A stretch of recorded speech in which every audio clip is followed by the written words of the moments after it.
Assalamualaikum warahmatullahi wabarakatuh. Halo teman-teman, kami dari kelompok 1. Saya Alicia Mariam Kahar. Saya Rafael Demia Ramba. Saya Alia Ramadhani. Saya Mayre Valvia. Saya Natasha. Saya Muhammad Kadeli Said. Jadi kami dari kelompok 1 akan melakukan sesi wawancara kepada Bapak Adit selaku pendiri dari Koperasi Syariah Pinisi dari Universitas Negeri Makassar. Let's go!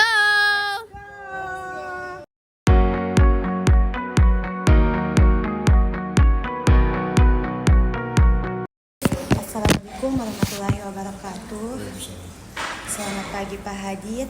Terima kasih telah memberikan kesempatan kepada kami untuk melakukan wawancara ini.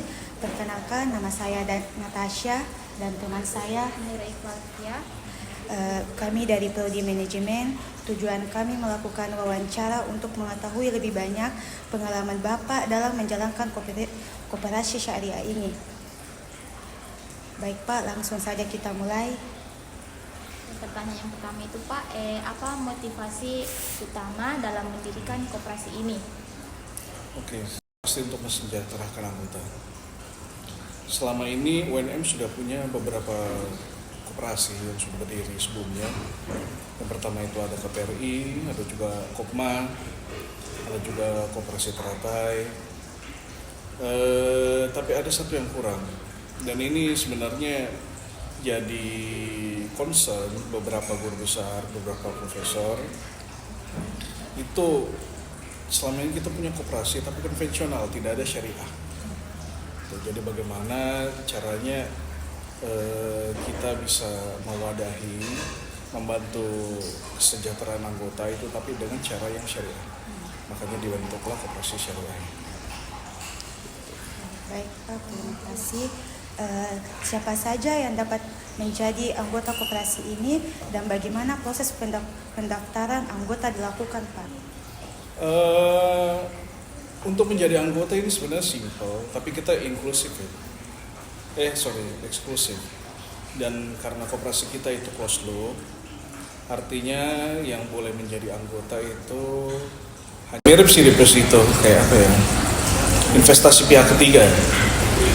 Jadi ada beberapa dosen, ada beberapa profesor, guru besar, mantan dekan, mantan rektor juga, itu yang tanamkan dananya ke kita. Kan pasti ada marginnya sih. Bukan margin sih, kalau di syariah itu namanya nisbah bagi hasil. Terus kita juga buka sektor pembiayaan maupun sektor real, itu kita pakai untuk putar. Untuk mengembangkan kembali orang. Untuk pertanyaan selanjutnya itu Pak, apa strategi pemasaran yang digunakan koperasi ini untuk menarik anggota baru? Selama ini kita nggak pernah jor-joran sih. Strategi marketing kita bisa dibilang untuk saat ini, untuk sampai sekarang ini tuh masih belum maksimal sebenarnya, karena masih dari mulut ke mulut. Kita ngasih tahu pegawai-pegawai, dosen-dosen yang lain itu cuma dari mulut ke mulut aja. Alasannya itu yang pertama tadi, karena dana kita kan terbatas, hanya dari pihak ketiga. Jadi dana yang bisa kita lempar ke anggota itu mungkin bisa keluar ya 1M 1 bulan lah. Jadi nanti koperasi syariah ini bisa berkembang lagi. Cuma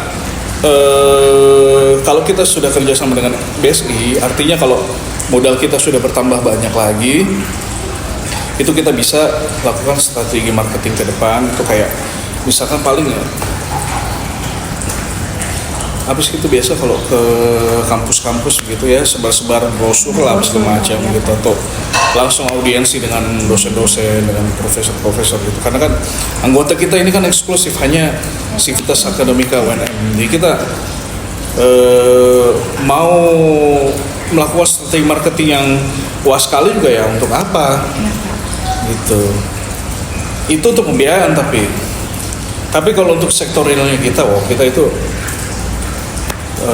gembor-gembor. Apalagi kan kita punya unit di Parepare. sampingnya UNM Parepare kedokteran. Oh ya Pak. gedung sampingnya itu ada toko kita sama kafe. Nah, itu biasa kita buat event per bulan dan kita kerjasama sama Jarum.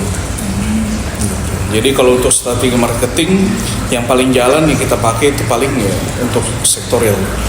Sektor pembiayaan kita memang nggak terlalu wah sekali gitu. Tapi kalau untuk sektor real banyak, mulai dari promosi, mulai dari kerjasama dengan pihak lain, mulai dari buat event, mulai dari undang artis, bikin lomba, banyak. Baik Pak, sejauh mana koperasi ini berkontribusi terhadap perekonomian lokal atau wilayah sekitar? Kita tahu Yota. Oke Pak, tahu. Waktu Adrian pertama kali bikin Yota, itu kita bantu 15 juta. Lihat nih sekarang Yota bagaimana? Sekali gitu kan. Ya. Jadi ada beberapa UMKM itu yang memang, kan kita sebenarnya punya program.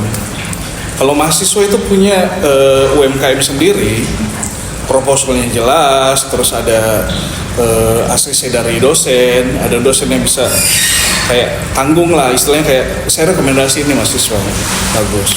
Itu bisa ambil modal dari kita, dari koperasi. Kita bisa bantu tanam modal gitu. Itu kita sama-sama membangun UMKM, apalagi kan memang programnya UMM itu kan memang sangat kental sekali dengan UMKM ya. Dalam skala lingkup UNM saya sendiri itu kita memang membantu beberapa mahasiswa, bahkan dosen juga yang punya usaha itu kita bantu permodalan, pembiayaan. Itu dari sektor internal kita sendiri UNM. Kalau untuk keluar ya jelas tadi kita punya beberapa sektorial. Dan ada yang memang dalam UNM, ada yang di luar UNM. Artinya selain kita membantu membuka lapangan pekerjaan, kita juga bekerja sama dengan tenan-tenan UMKM di luar yang mau sewa tempatnya di tempat kita, terutama yang di Parepare sama di MIPA, kan begitu. Jadi secara langsung ataupun tidak langsung bisa dikatakan kita membantu pergerakan ekonomi baik secara lokal maupun nasional. Pertanyaan selanjutnya itu apa tantangan terbesar yang dihadapi koperasi ini dalam operasionalnya, dalam menjalankan operasionalnya? Kalau mau jujur ya, nagih. Susah. Itu paling susah. Menagih anggota yang macet. Karena kita syariah, otomatis cara kita itu nggak bisa konvensional. Kita nggak bisa datangkan debt collector, kita nggak bisa pakai kekerasan ataupun pakai hal-hal yang berbau apa sih? Ya pokoknya berbau kekerasan begitulah, nggak bisa. Kita itu tetap salah satu prinsip kita itu kan memang syariah. Praktik kita juga kan sebenarnya syariah. Walaupun beda tipis sama konvensional sebenarnya. Cuma dalam akad itu kan pasti berbeda. Cuma nilai-nilai syariah itu yang memang harus selalu kita jaga.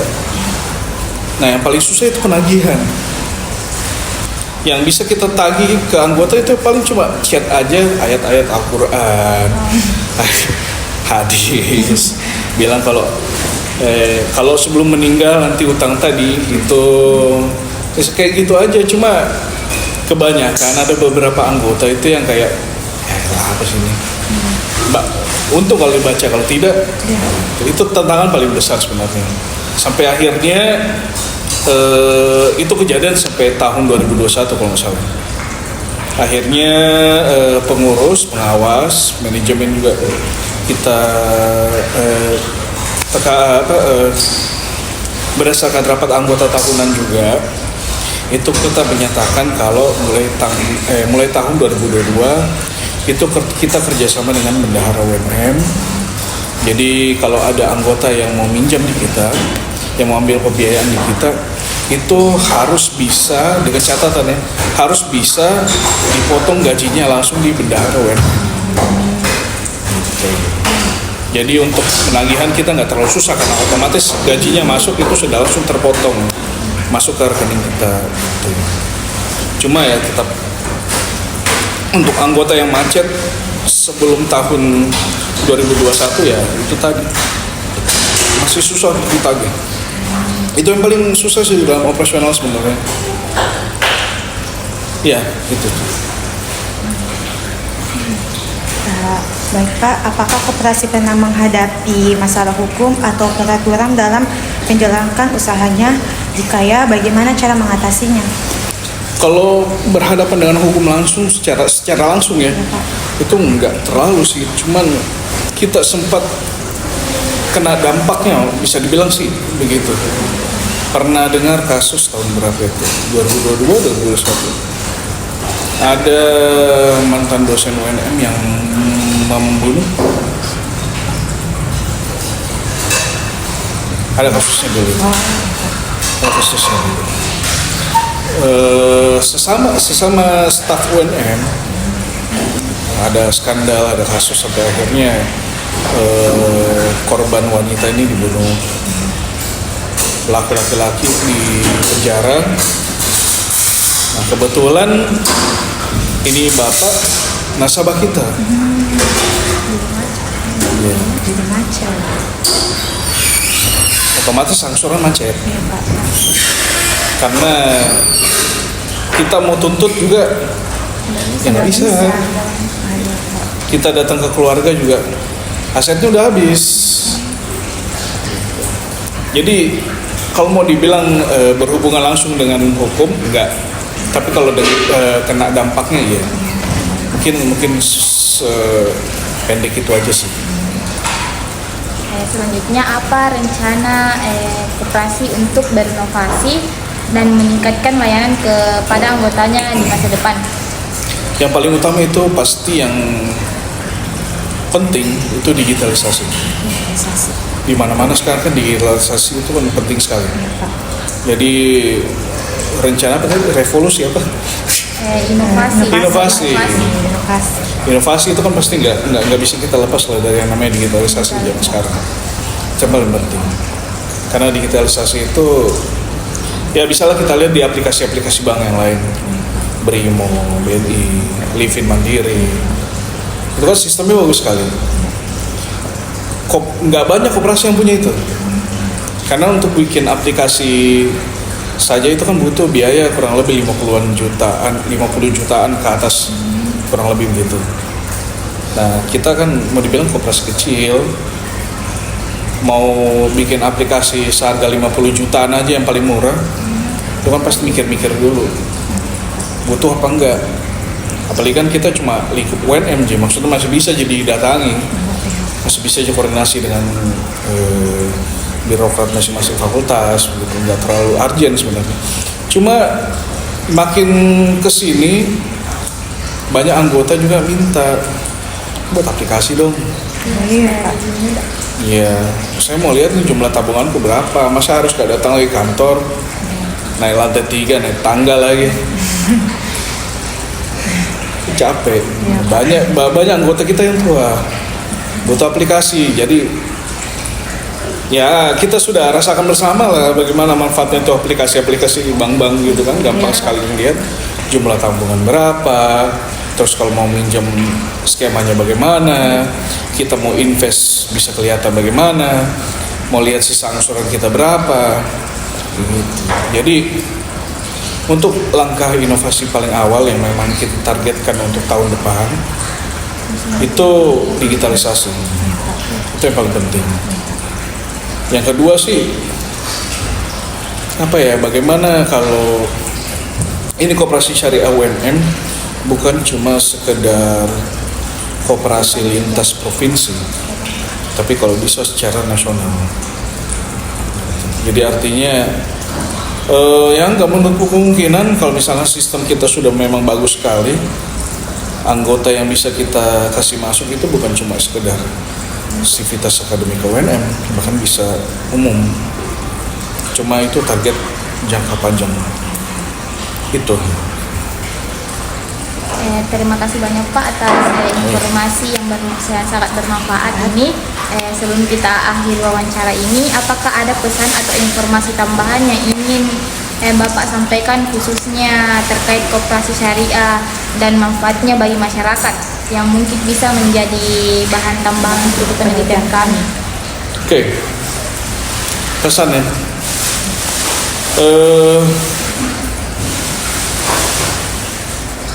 Saya cuma mau bilang kalau koperasi itu nggak seremeh itu. Yang saya mau bilang, banyak orang pandang sebelah mata koperasi. Ya saya nggak bisa salahkan karena memang beberapa koperasi di luar itu ya memang ya begitu.